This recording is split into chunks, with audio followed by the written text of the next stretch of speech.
What is up, everyone? Welcome to a Struggling Christians podcast. My name is Blake. I'm going to be your host. This video is the very first episode of a Struggling Christians podcast. I have tried to film this a lot, actually, probably like 8 times. Every time I've filmed or tried to, something has gone wrong. Whether audio, visuals, something, somewhere has gone wrong. And I haven't been able to post anything. But we are here and I'm giving it another go. If you can't tell by the title, this is going to be a faith-based podcast. I am actually going to be telling you my testimony today. I feel like in order for me to have this podcast, you need to know who I am, where I'm coming from, and where I'm at, and just how I've seen God in my life. And my story has been rocky. It's been long. But I'm alive, God is working, God has worked, and He will continue to work. If you hear some background noise, I do live in town, so there's a lot of outside noise. I'm trying to cut down on that, but I can only do so much, and I really want to get this filmed. So let's do the thing. If you notice, I'm very comfortable, laid back. I'm going to be saying my whole faith journey.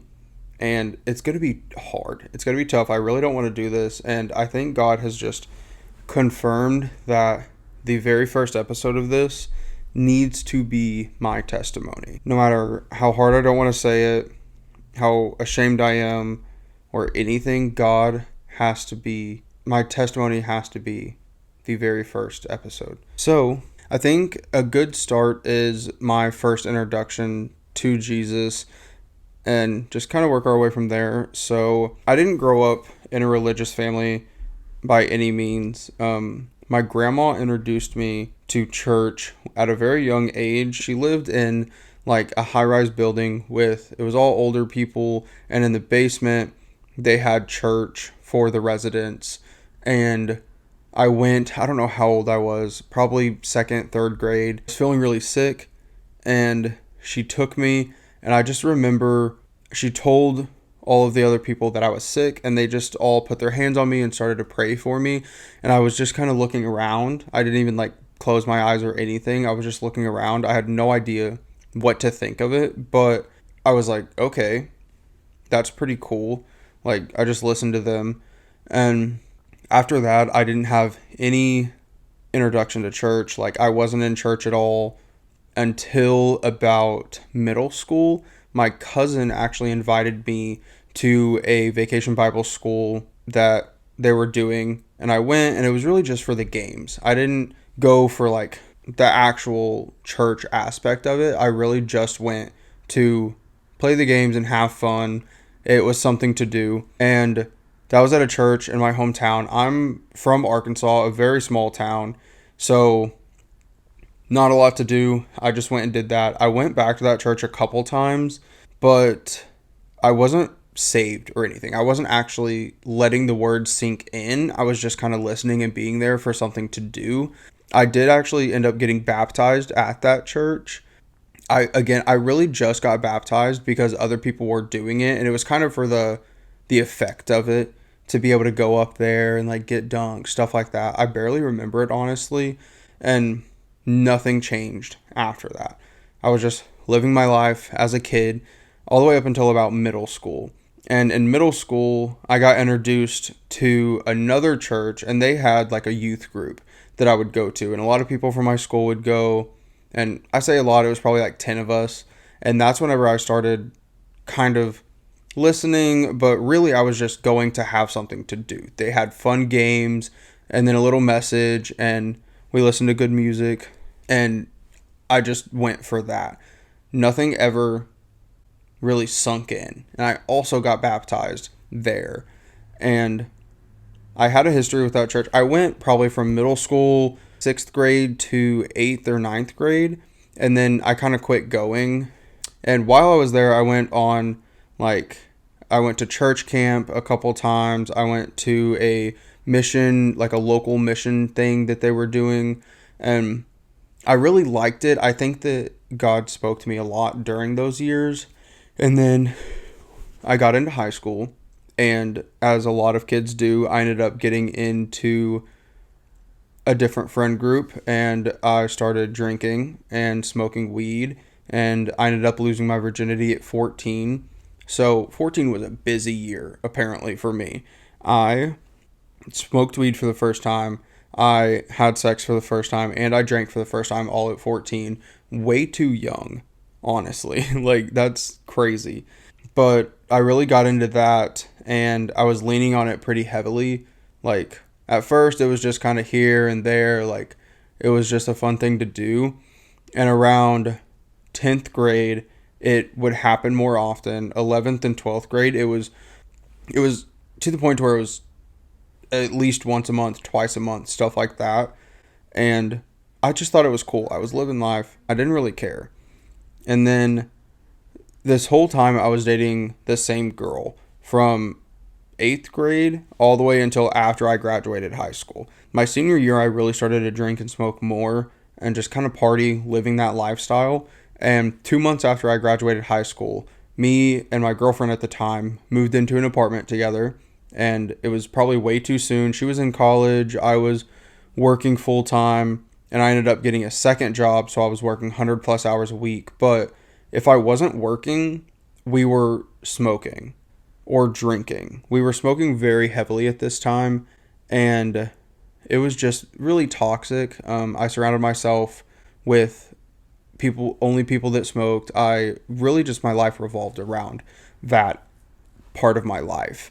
And at this point, I had completely like given up on my faith. It wasn't a conscious decision. I just quit going to church, didn't even think about it. I was too high most of the time to think about it.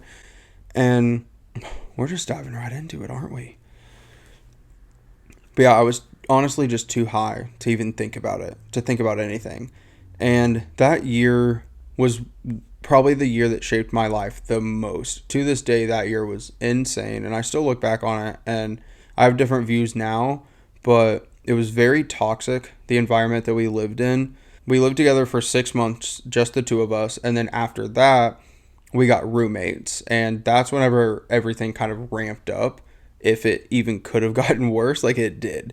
We were smoking all the time. I barely remember that year. It was very bad. And then I had a huge falling out with my ex. We were about to move out, and I found out some things that was happening at my apartment and like around me when I was there, when I wasn't there, and it was with all my friends. And it after I found that out, there was a big falling out, and I left like the next day. I moved back in with my dad, and at that point, I knew that the relationship was over. I just was holding on to it because I didn't want to have the conversation. And I moved back home, and that's whenever I quit smoking as much, but I started drinking more. So for the next year, year and a half, I was drinking and partying even more. My dad knew I drank, so I would just be drinking after I got off work. I worked nights, so I would get off at like 2 a.m. and I would just go home and drink. I'd pour a glass of wine, pour another one, and just get drunk and go to sleep. And it was very toxic. It was very not healthy. Do not recommend. But this is, Lord, give me the strength. This is also the time, it was the first time that I was single in 5 years, 6. And I kind of felt the freedom that I hadn't felt throughout high school. And I was also just still smoking and drinking, and my mind wasn't like clear, I feel like. And I started exploring my sexuality, and this turned into something that affected me heavily, and it still does. So I started exploring my sexuality, and I don't want to say too much because I don't think that stuff belongs on the internet, but basically I would just start getting with these guys, barely knew their names, very sketchy situations, and I had no self-worth. I was relying on alcohol, and I thought that I was living the time of my life. I thought that this was how you were supposed to be spending your early 20s. At this point, I was 21, 22, and that went on for a couple years. And I mean, I had come out to my very close friends, and my family is bisexual, and they were all very accepting. They were like, okay, like, that's fine. We still love you, which I'm so thankful for my family at that time, because I know that not everyone has that support. And like I said, I didn't grow up in a Christian household, so they didn't hold faith, like, they didn't hold the beliefs of the Bible or anything like that very strongly, so they didn't care. And I was just kind of free range, did what I want. My parents are very laid back in a sense. After I turned 18, they were like, you're an adult, you can do what you want, we'll be here to like help out in any way, but also you're an adult, you could take care of yourself type of thing. So that's what I was doing. I did it in secret for a really long time, and then I confided in some friends, and they're like, okay, like, that's fine, whatever. And I mean, I have gotten it my whole life. People assuming my sexuality and calling me slurs, calling me names and stuff like that. And I think it all got to my head, and it was all very confusing. And I was like, you know what? Whatever. I'm going to give it a try. I thought I was living the time of my life. Like I said, I thought I had all of my ducks in a row, if you will. And I was just living that lifestyle for a long time, not thinking about the repercussions of my actions. And I found a friend, and we were kind of in everything together. We would smoke together, drink together, whatever. She ended up moving back in with her mom, and whenever she did that, she fell into a mindset.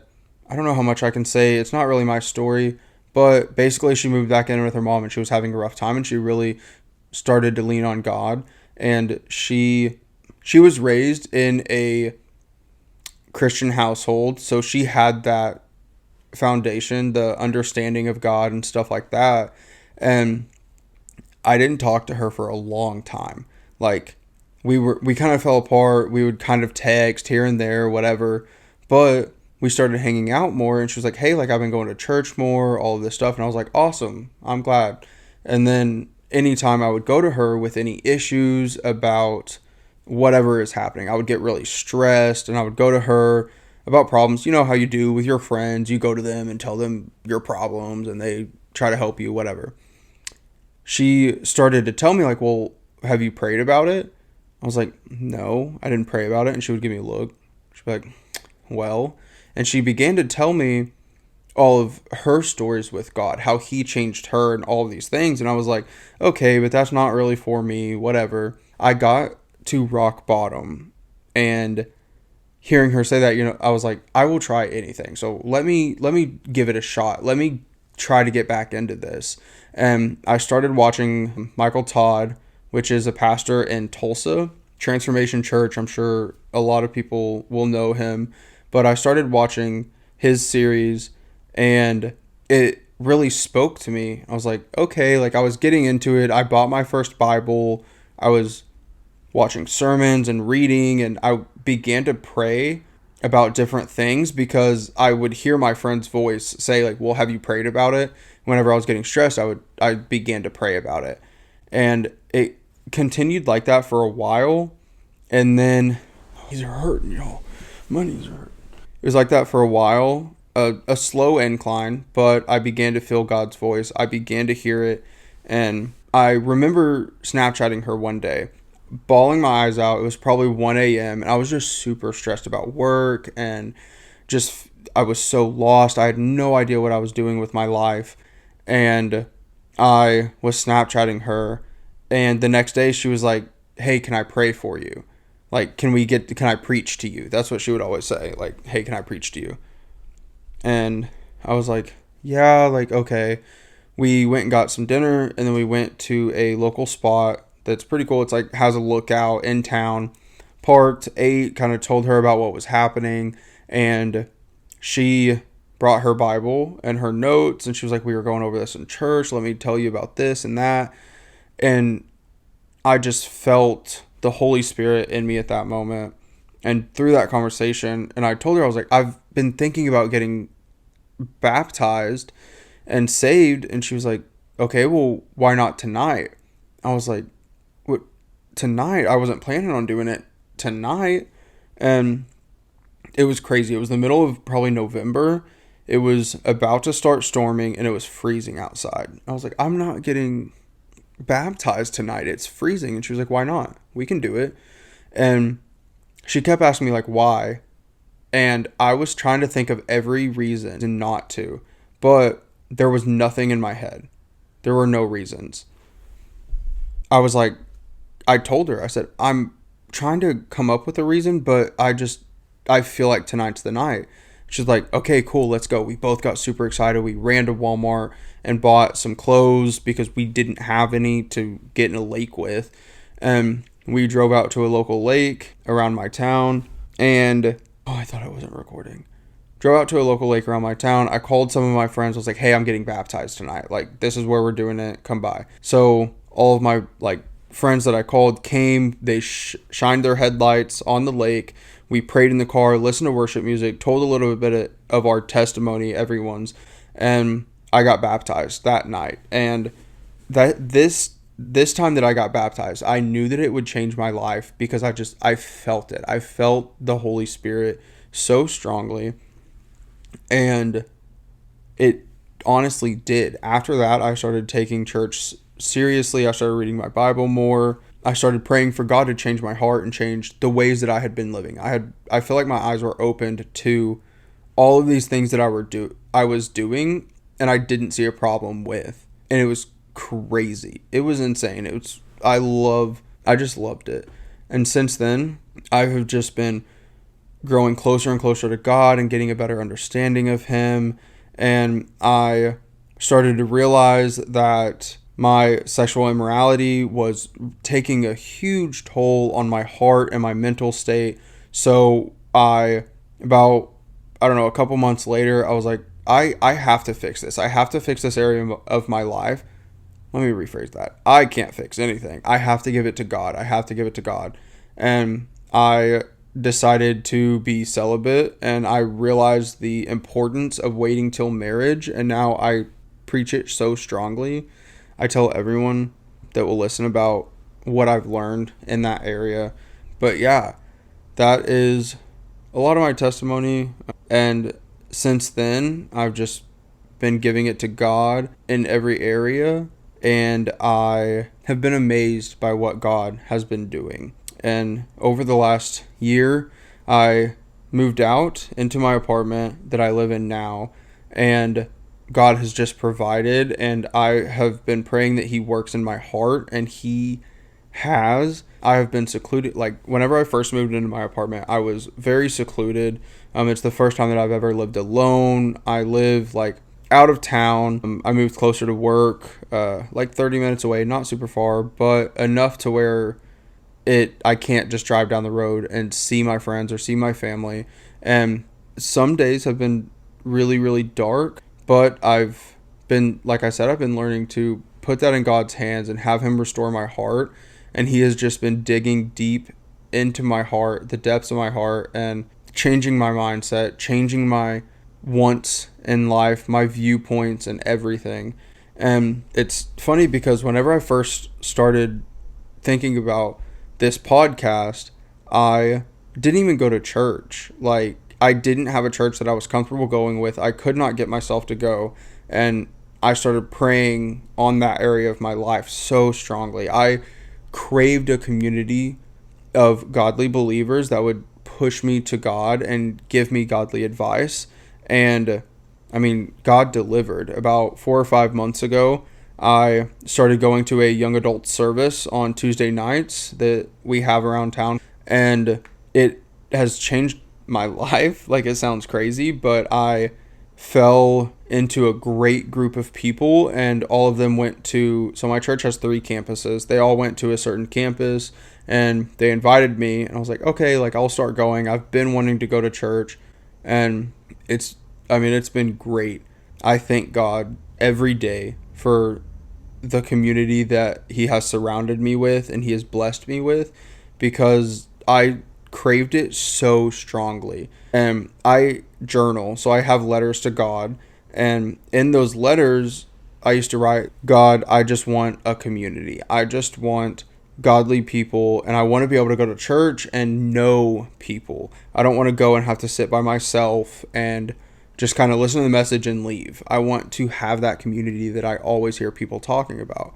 And I mean, he came through. He blessed me with amazing people. I'm in a small group now. On Tuesday and Sundays, I walk in and I can spot someone and just walk up and start a conversation. I actually know these people and I have relationships with these people, and it's just crazy what God will do. I actually just got into a relationship like last week, and God has just been working so strongly in this area, and I thank him every day for the things that he has shown me and blessed me with. I mean, it's insane. It is insane what God can do. And I know this was a pretty fast version.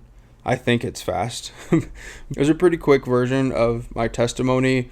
I hope that this shows you a little bit of who I am, where I'm coming from, and that this encourages someone. A couple months ago, I felt God telling me, like, yes, you went through these things, but I'm going to use that. I am going to use your past. I'm going to use your pain to further the kingdom and to help other people that might be in the same situation. And I have been very hesitant to do this. I don't know how it's going to turn out. I don't know